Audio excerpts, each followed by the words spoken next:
बुलेटिनला सुरुवात करूयात आणि बुलेटिनची सुरुवातीचीच ही ब्रेकिंग बातमी। संजीव जयस्वाल ईडी कार्यालयात दाखल झालेले आहेत। कथित कोविड घोटाळ्याच्या चौकशी प्रकरणी ते ईडीच्या कार्यालयात दाखल झालेले आहेत। कोरोना जम्बो केंद्र कथित घोटाळा झाला त्यावेळी जयस्वाल हे महापालिकेमध्ये अतिरिक्त महानगरपालिका आयुक्त पदावर कार्यरत होते। त्यामुळे ईडी करून त्यांची चौकशी केली जाते आणि त्यासाठी ते ईडी कार्यालयात दाखल झाले। आताची ही या क्षणाची मोठी बातमी आपण पाहतोय। संजीव जयस्वाल हे ईडी कार्यालयात चौकशीसाठी दाखल झालेले आहेत। कथित कोविड घोटाळ्या प्रकरणाची चौकशी आज होतीये आणि त्यासाठी संजीव जयस्वाल यांना समन्स बजावण्यात आलं होतं आणि आज ते चौकशीसाठी ईडी कार्यालयात दाखल झालेले आहेत। कोरोना जम्बो केंद्र कथित घोटाळा झाला त्यावेळी जयस्वाल महानगरपालिकेमध्ये अतिरिक्त महानगरपालिका आयुक्त पदावर कार्यरत होते। याविषयी अधिक माहिती घेऊयात आमचे प्रतिनिधी प्रशांत बाग यांच्याकडून। प्रशांत, या सगळ्या प्रकरणाचा काय सविस्तर तपशील, कारण संजीव जयस्वाल हे आता ईडी कार्यालयात दाखल झाले। आपल्याला माहिती आहे पण याच्याकडे सुद्धा ईडीच्या अधिकाऱ्यांनी धाडी टाकल्या होत्या आणि त्या धाडीमध्ये जवळपास 150 कोटीची मालमत्ता। कथित कोविड सेंटर घोटाळा ज्यावेळेस झाला तर त्यावेळेस तत्कालीन बीएमसीचे अतिरिक्त आयुक्त होते संजय जयस्वाल आणि अनेक वेगवेगळ्या प्रकारच्या परवानगी ज्या आहेत त्या त्यांच्या स्वाक्षरीने देण्यात आलेल्या आहे। आणि याच कोविडचा जो कथित आर्थिक घोटाळा आहे या आर्थिक घोटाळ्यामध्ये lifeline management hospital services system या कंपनीला जे झुकतं माप दिलंय त्या झुकतं माप देण्यामध्ये अनेक अर्थपूर्ण घडामोडी झाल्याचा ईडीला संशय होता आणि त्या माध्यमातूनच ईडीने ही चौकशी सुरू। संजीव जयस्वाल हे चौकशीच्या घेऱ्यात सापडले। सर्च ऑपरेशन ईडीनं राबवलं आणि त्याच्यामध्ये भलं मोठं घाड सापडलं। आता 4 दिवसांची मुदत संजीव जयस्वाल यांनी खरं तर ईडी अधिकाऱ्यांना मागितली होती। या 4 दिवसानंतर आज त्यांना बोलवण्यात आलं होतं आणि संजीव जयस्वाल हे आज ईडी कार्यालयात दाखल झालेले आहेत। अत्यंत महत्वाची धक्कादायक माहिती ईडी अधिकाऱ्यांच्या चौकशीमध्ये पुढे येत आहे। संजीव जयस्वाल यांनी ज्या पद्धतीनं या घोटाळ्यामध्ये सहभाग त्यांचा कसा आहे याबद्दलची एक विशिष्ट प्रश्नावली तयार करण्यात आली आहे। 8 ईडी अधिकाऱ्यांचं पथक त्याची चौकशी करणार आहे। जवळपास 40 प्रश्नांची प्रश्नावली आहे आणि संजीव जयस्वाल यांच्या अडचणी अधिक वाढणार का, संजीव जयस्वाल नेमका काय खुलासा करताय यावर अनेक महत्वाच्या गोष्टींचे खुलासे होणार आहेत। जर समाधानकारक उत्तर संजीव जयस्वाल यांच्याकडनं मिळाली नाही तर संजीव जयस्वाल यांच्या अडचणी या अधिक वाढू शकतात। अगदी संजीव जयस्वाल यांच्या अडचणींमध्ये आता वाढ होण्याची शक्यता आहे। संजीव जयस्वाल हे ईडी कार्यालयात चौकशीसाठी दाखल झाले आहेत। या सगळ्या प्रकरणाकडे आमचं लक्ष असणारच आहे। तेव्हा कथित कोविड घोटाळ्याच्या चौकशी प्रकरणी ईडी कडून ही कारवाई करण्यात येते, त्यांची चौकशी होतीये। वळूयात पुढच्या बातमीकडे। आणखी एक ब्रेकिंग बातमी। राज्यातील शिंदे फडणवीस सरकारला 1 वर्ष पूर्ण झालंय आणि शिवसेनेत फूट पडून 40 आमदार एकनाथ शिंदेंच्या नेतृत्वाखाली एकत्र आले। नाट्यमय घडामोडी होऊन एकनाथ शिंदे आणि देवेंद्र फडणवीस यांचं युती सरकार हे सत्तेवर आलं। अनेक चढ उतारांचा सामना करत या सरकारला आता 1 वर्ष पूर्ण होत आहे आणि या निमित्तानं ठाण्यात जोरदार शक्ती प्रदर्शन करण्यात येणार आहे। टेंभी नाका इथल्या आनंद मठ इथं खास कार्यक्रमांचं आयोजन आज करण्यात आलंय। या कार्यक्रमाला मुख्यमंत्री एकनाथ शिंदेंसह शिवसेनेचे मंत्री आणि नेते सुद्धा उपस्थित राहणार आहेत।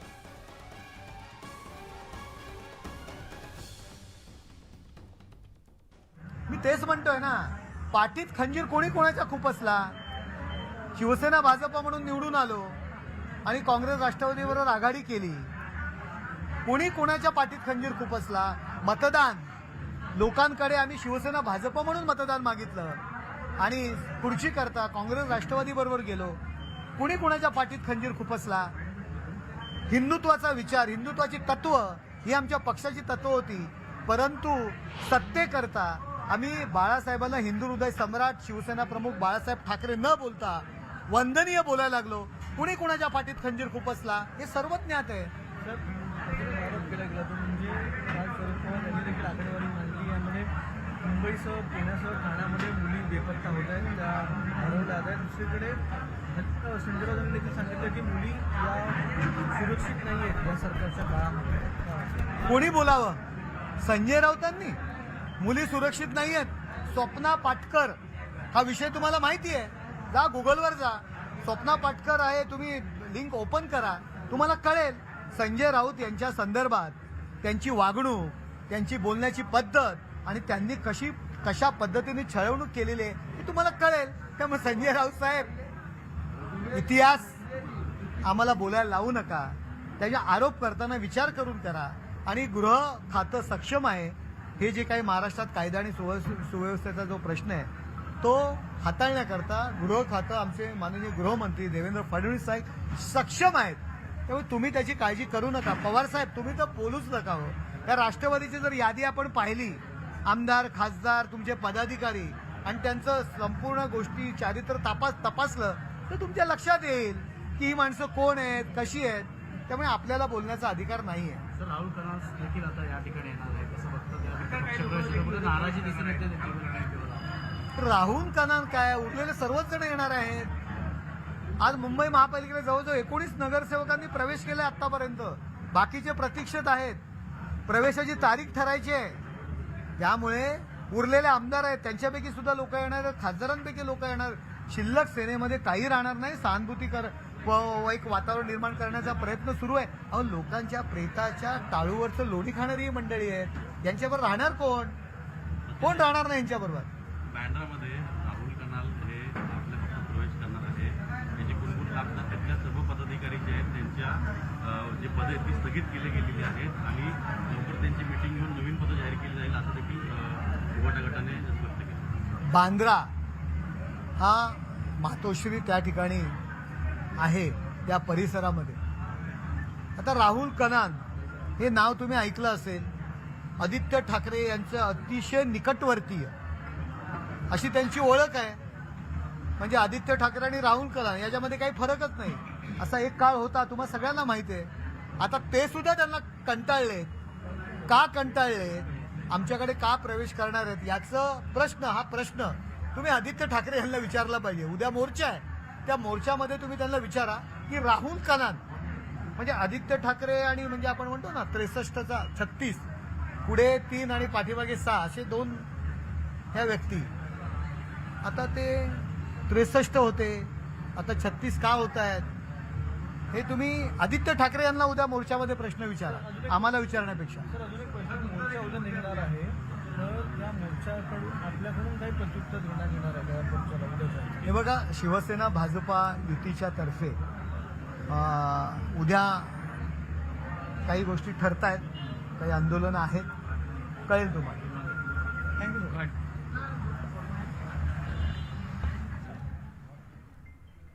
तेव्हा नरेश म्हस्के यांनी विविध विषयांवरती खरं तर भाष्य केलं आहे. सरकारचं जे वर्षभरातील महत्त्वपूर्ण निर्णय आहेत ते देखील आपण पाहूयात. सरकारचे वर्षभरातील महत्त्वपूर्ण निर्णय: शिक्षणासंदर्भातले 8वी पर्यंत विद्यार्थ्यांना मोफत गणवेश, व्यावसायिक वैमानिक प्रशिक्षणासाठी 20 उमेदवारांना ₹10,000 प्रतिमाह विद्यावेतन, श्री क्षेत्र रिद्धपूर इथे मराठी भाषा विद्यापीठ स्थापन करणार, सामाजिक आणि आर्थिकदृष्ट्या मागासवर्गीय विद्यार्थ्यांना लागू शैक्षणिक शुल्क शिष्यवृत्तीची योजना देखील अभिमत विद्यापीठांकरता लागू करण्यात आली आहे. 21 अभिमत विद्यापीठातील 14,232 विद्यार्थ्यांना याचा लाभ होणार आहे. 250 शासकीय आदिवासी आश्रमशाळांना आदर्श आश्रमशाळा करण्याची घोषणा करण्यात आली आहे. तर अनुसूचित जमातींच्या 100 विद्यार्थ्यांना PhD साठी अधिछात्र वृत्ती देखील देण्यात आली आहे. बालेवाडी पुणे इथं स्पोर्ट्स सायन्स सेंटर उभारणार आहेत.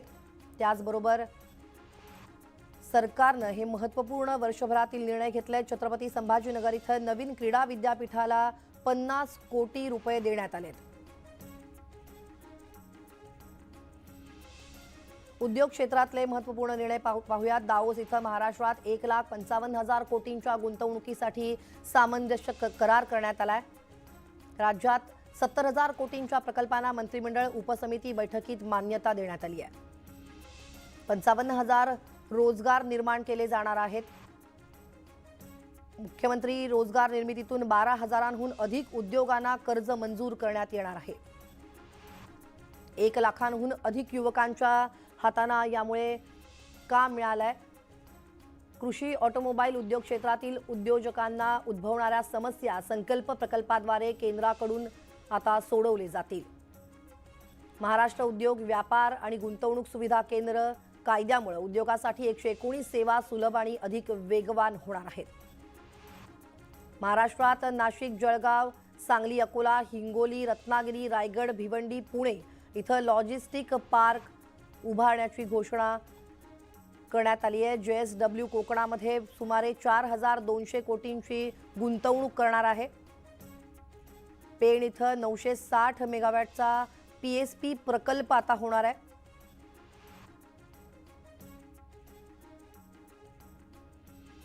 शेती संदर्भातले सरकारचे वर्षभरातले महत्त्वपूर्ण निर्णय पाहूया. सततचा पाऊस ही नैसर्गिक आपत्ती घोषित करण्यात आली आहे. शेती पिकांच्या नुकसानीकरता मदतीचा हा निर्णय घेण्यात आलाय.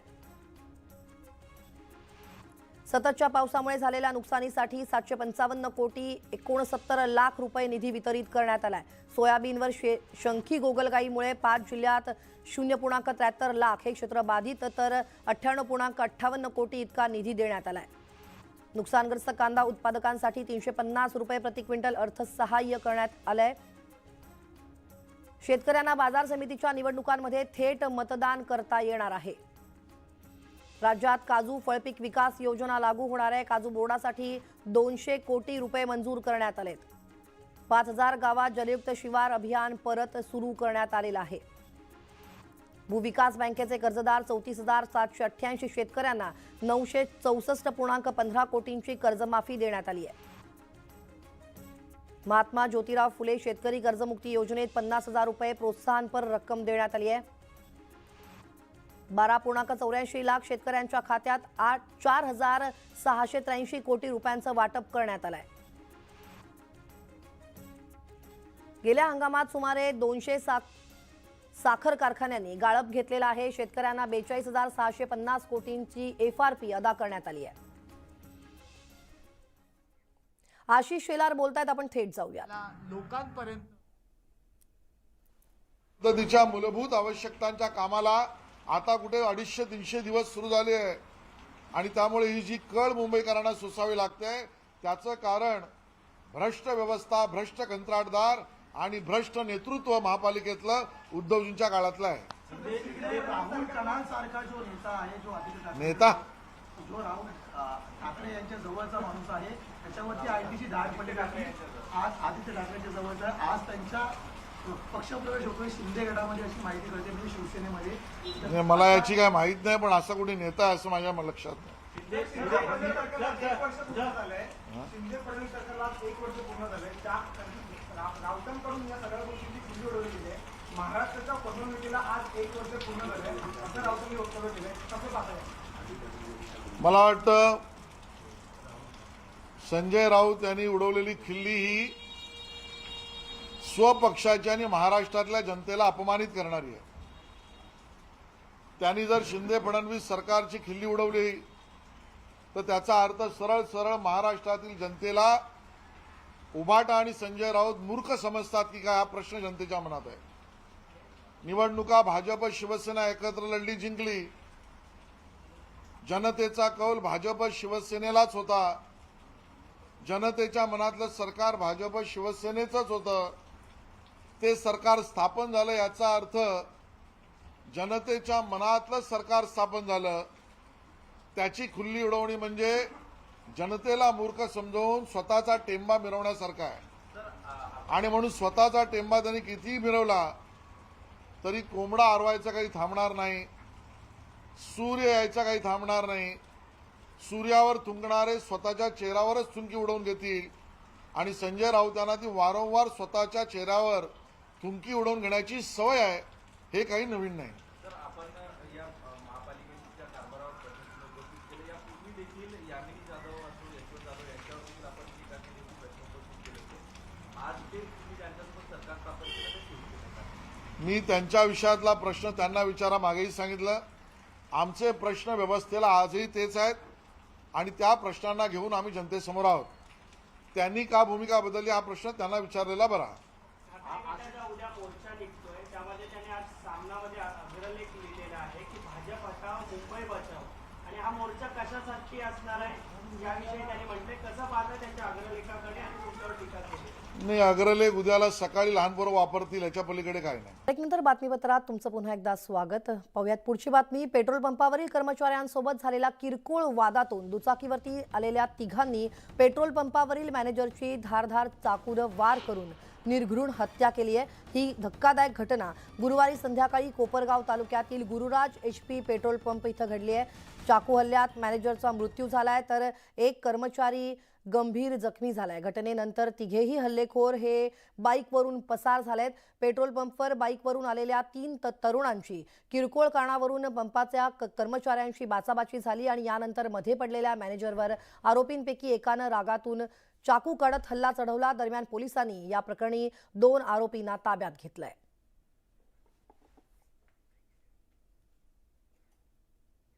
या बातम्यांसह पुन्हा एकदा वेळ झाली एका छोट्याशा ब्रेकची. ब्रेकनंतर इतरही काही महत्त्वाच्या घडामोडींसह अपडेटसह परत भेटूयात. पहा फक्त न्यूज 18 लोकमत.